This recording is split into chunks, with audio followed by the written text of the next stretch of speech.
E kuqe për glibenklamid, që do të thotë nuk duhet të përdoret, është rasti kur keni diabet tip 1, të quajtur diabet insulinovartës, pra diabeti që ka nevojë për injeksione insuline.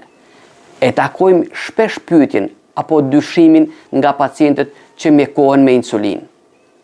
A mund dhe pse nuk mund që edhe unë të mjekohem për diabetin me tableta si kojshia im apo si i afërmi im? Kur mjeku ju ka filluar insulin, tregon që pankreasi juaj nuk prodhon me insulin. Ndaj është domosdoshme dhe jetike marrja e insulines me anë të injeksioneve. Dhe për momentin nuk ka alternativë tjetër mjekimi, përveç insulines me injeksione. Përdorimi i glibenklamid në rast të tillë është i kotë, pasi sado që të ngacmohet pankreasi i këtij pacienti nuk prodhon fare insulin. Ndaj mjeku ka menjanuar tabletat nga mjekimi juaj dhe ka filluar insulinën.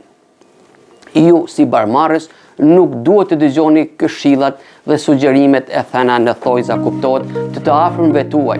Glibenklamid, maninil apo glibedal është vetëm për diabetin e tipit 2.